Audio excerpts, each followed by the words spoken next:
Una delle fonti economiche principali della Sardegna è il turismo, ma un turismo tutto costiero, estivo e massificato.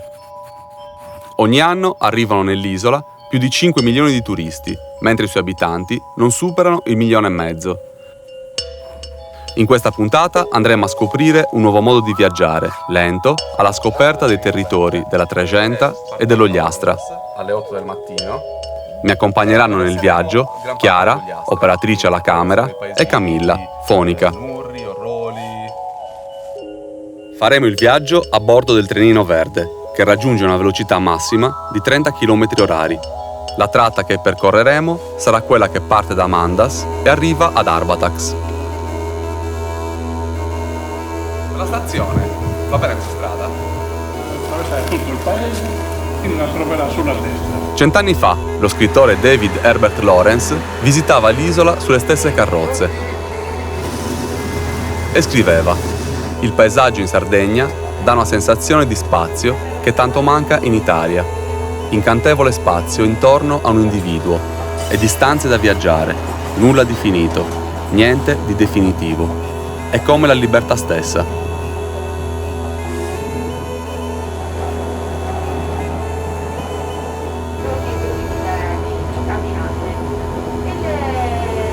Sul trenino lavorano tante persone, macchinisti, capitreno, casellanti. Ho parlato con Carlo, il macchinista, che sin da bambino sognava di lavorare sui treni. Volevo fare il ferroviere fin da bambino perché diciamo che la ferrovia ha attraversato sempre in tutti i periodi della mia infanzia, sia perché sono nato in una famiglia di ferrovieri e sia perché abito in un paese che è attraversato dalla linea ferroviaria.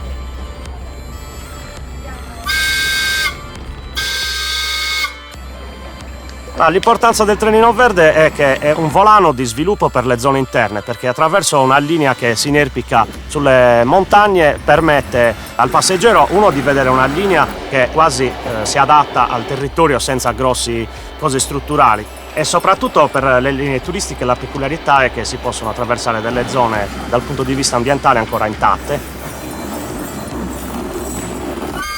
Col suo fischio penetrante, il trenino si inerpica per le colline, imbuca le gallerie, attraversa villaggi e campagne, col suo incedere modesto ma deciso, lento e perseverante.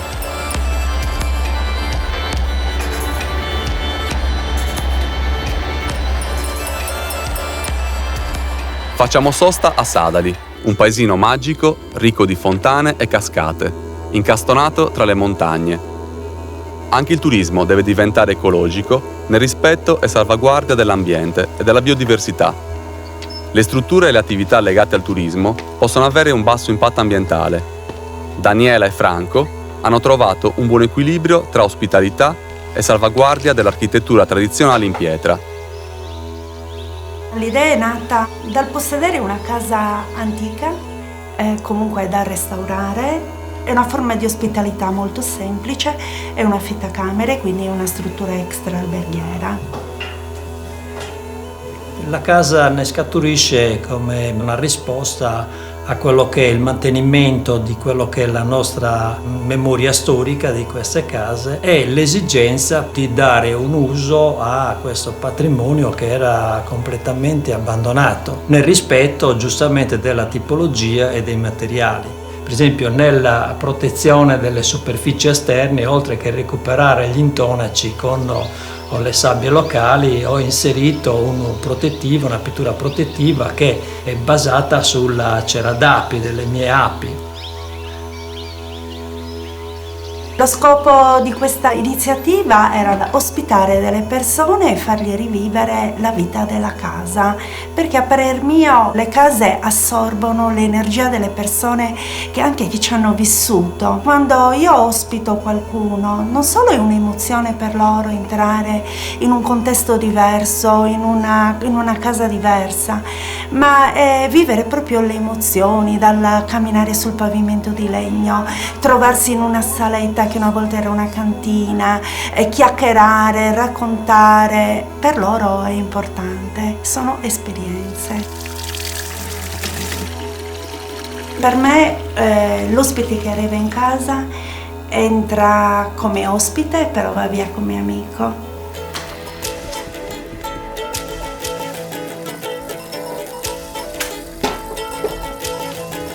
A Sadali andiamo a trovare anche Frediano, un giovane esperto di erbe officinali, che ci contagia col suo entusiasmo e i suoi 1000 progetti.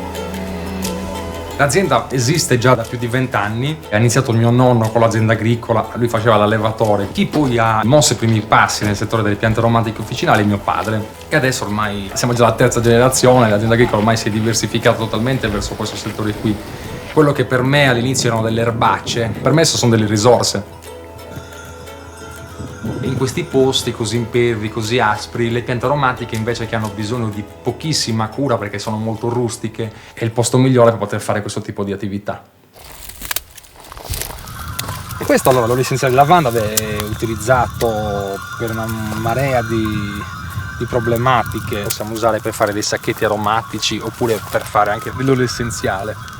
Noi generalmente trattiamo tutte le erbe della macchia mediterranea, principalmente l'icriso, timo e poi insomma tantissime altre, finichetto selvatico, lavanda, anetto.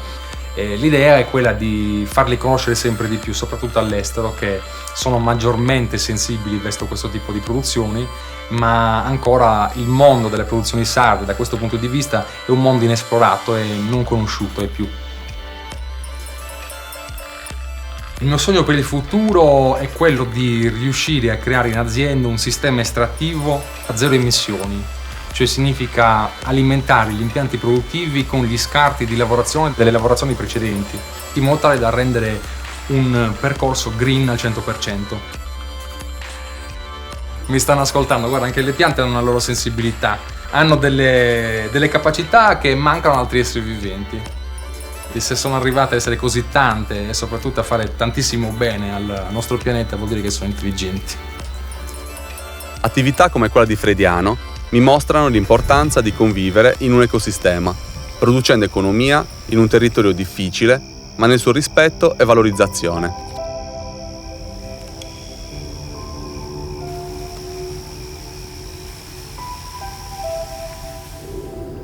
Proseguiamo in autobus sull'antico percorso del treno fino alla stazione dell'arte di Ulassai, dove un tempo passava il trenino. Oggi sono conservate le opere dell'artista Maria Lai.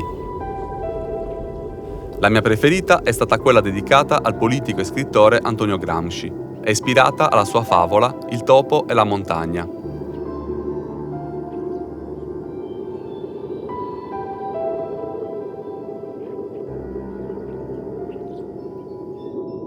Ad Ulassai andiamo a trovare Maura e Tiziana, nel laboratorio tessile che si chiama come le vicine grotte, su Marmuri. La cooperativa, composta da sole donne, porta avanti l'artigianato tradizionale con interessanti intrecci con l'arte e il design contemporanei. La cooperativa è nata nel 1971, erano ancora molto diffusi i telai nelle case private, però proprio in quel periodo stava cominciando a perdersi questa lavorazione nelle case, quindi un gruppo di donne ebbe l'idea di preservare questi saperi. In Sardegna comunque sia la tessitura è quasi tutta nelle mani delle donne, in altri luoghi del mondo è forse il contrario.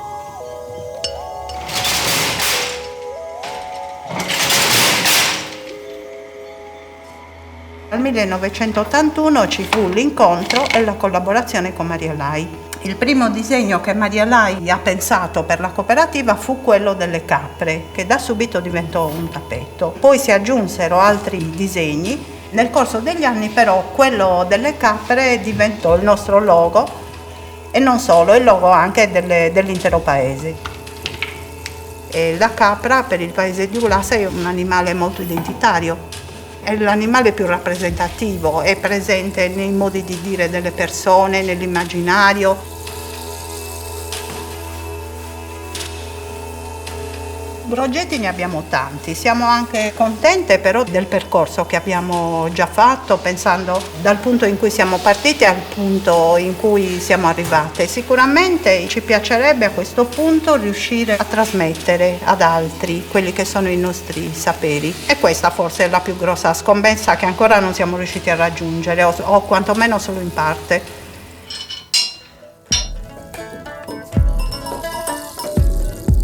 Prima di rimontare in vettura a Gairo, facciamo una pausa per assaggiare i culurgiones di Maria e Rita.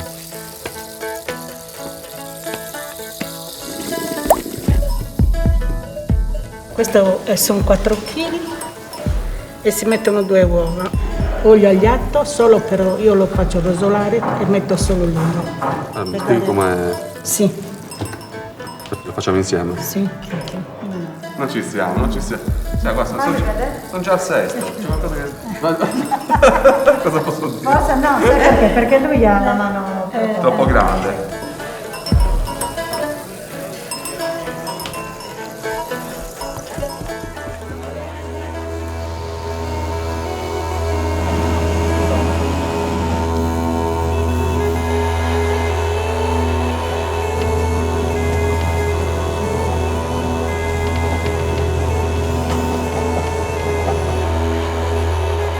La locomotiva che ci porta in giro per le serpentine d'Ogliastra è del 1957 e la vettura è del 1972 e proviene dalla Circumvesuviana.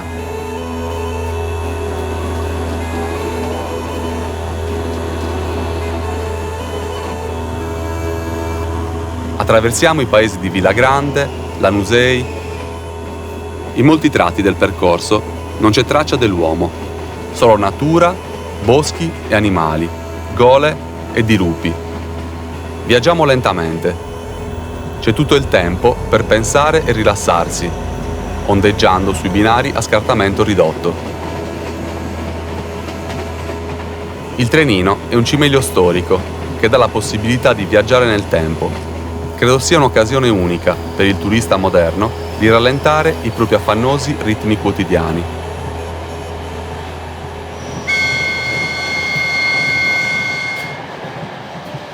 In lontananza si intravede il blu intenso del mare Ogliastrino e si avvicina l'arrivo al capolinea di Arbatax, con le sue inconfondibili rocce rosse.